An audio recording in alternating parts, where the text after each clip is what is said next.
अस्सलाम वालेकुम प्यारे बच्चों बिस्मिल्लाहिर्रहमानिर्रहीम। तो स्टोरी सेक्शन में आज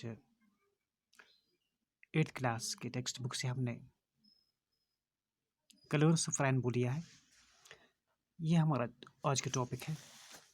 बच्चों, रेनबो तो आप जानते होंगे कि जो रेनबो है जिसको हम दानक या इंद्रधनुष कहते हैं। बच्चों, आपको पता है कि इसके 7 रंग होते हैं। तो कभी आता है, कभी दिखाई देता है जब धूप के फ़ौरन बाद या बारिश के बारिश हल्की-हल्की जब बारिश होती है तो फ़ौरन बाद सूरज निकलता है। उसके बाद जल्दी सूरज निकलता है। तो रेनबो से वो कलर्स आ जाते हैं स्काई में। तो इसके 7 कलर्स होते हैं। कौन-कौन सा? आप ये एक वर्ड याद रखिएगा तो आपके 7 कलर आपके आ जाएंगे, याद हो जाएंगे आपको। वेव,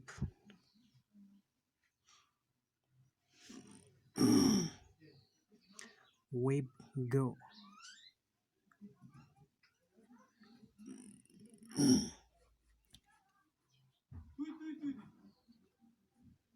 वेव गो, ये आपने याद रखना है। तो 7 कलर है इसकी रेनबो के। तो V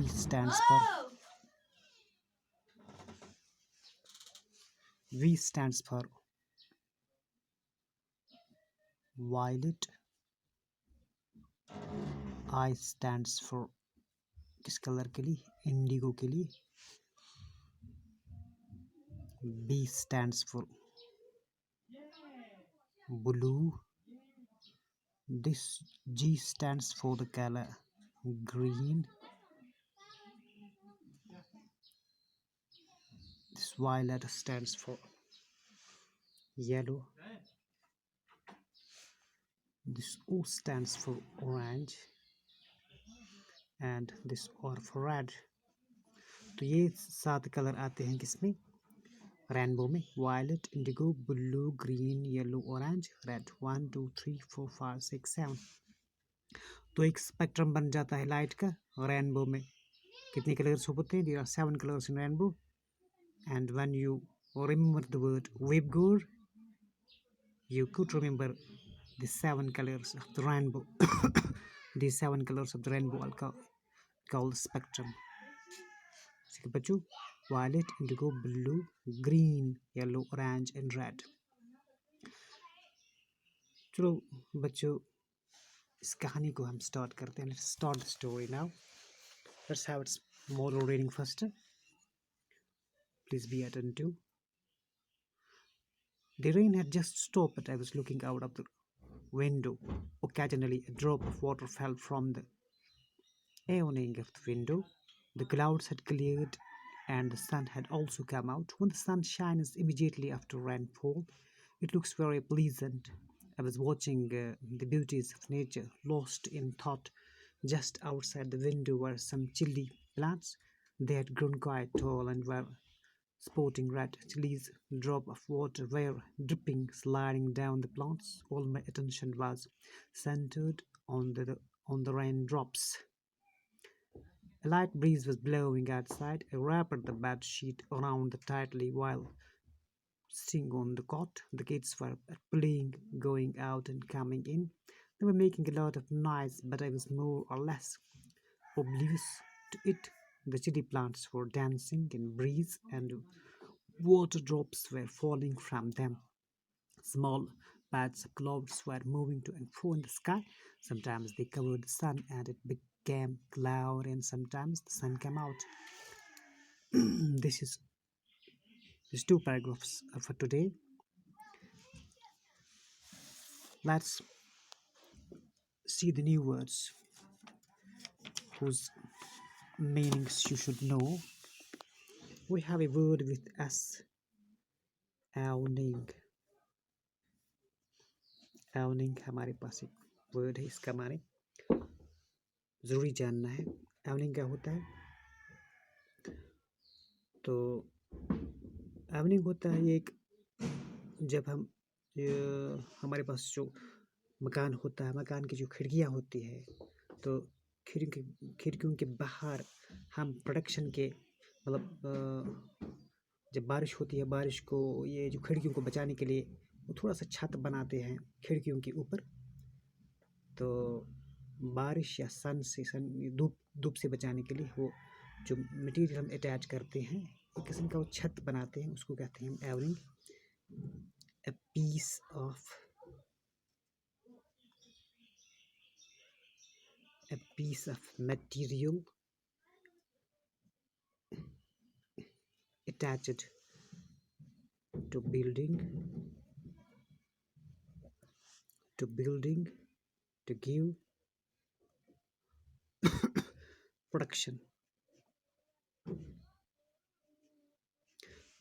protection against sun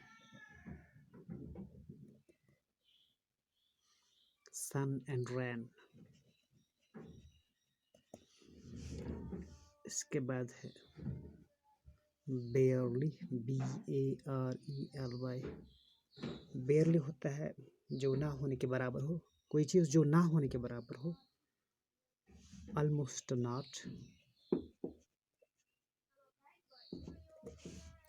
not। इसके बाद है हमारे पास एक और वर्ड जिसको हम ओब्लिवस कहते हैं।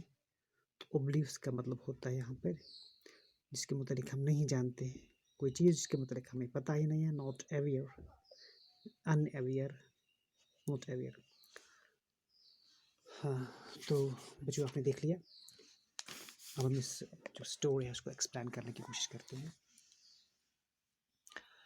तो ये जो चंचल शर्मा है, आथुर जो है, वो कहता है द रेन जस्ट स्टॉप्ड। अभी बारिश हो रही थी, अभी रुक गई। तो मैंने खिड़की से जानकर बाहर देखा तो क्या देखा? Occasionally a drop of water fell from the opening of the window. तो क्या होता है, एक ड्रॉप ऑफ वाटर, पानी का कतरा गिर जाता है जो एवनिंग है, जो विंडो मतलब खिड़कियों की जो एवनिंग होते हैं, यही जो छत होता है खिड़कियों के ऊपर से, वहाँ से वाटर ड्रॉप गिर जाते हैं। जो क्लाउड्स अभी थे, पूरा जो स्काई था वो ओवरकास्ट था, बादल फैले हुए थे, अबरालूद था मौसम, अभी क्लियर हो गए हैं।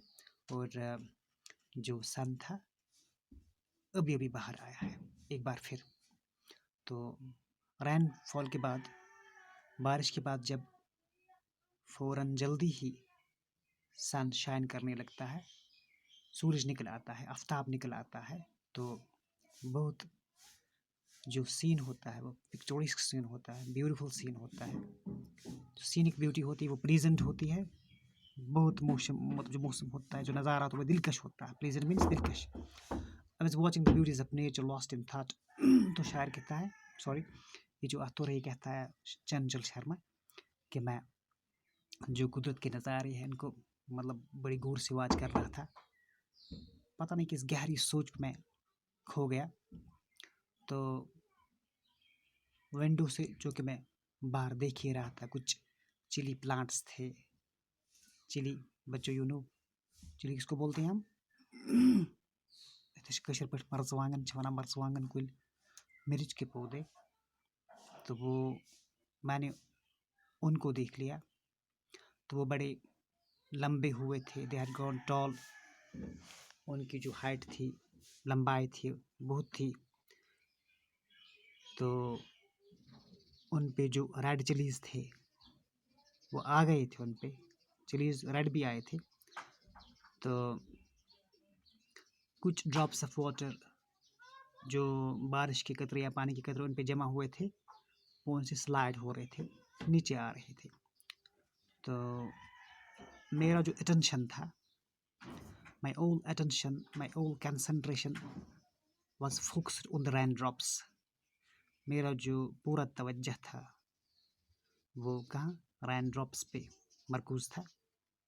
उसके बाद क्या हुआ, एक लाइट ब्रीज, एक मतलब हल्की सी हवा चली। ब्रीज होता है जो यूजुअल जो हवा चलती है दिन भर में, उसको ब्रीज कहते हैं। अगर तेज़ हवाएं चलती हो तो उसको, जो मूविंग विंड होता है उसको हम, मूविंग जो एयर होता है उसको हम विंड बोलते हैं।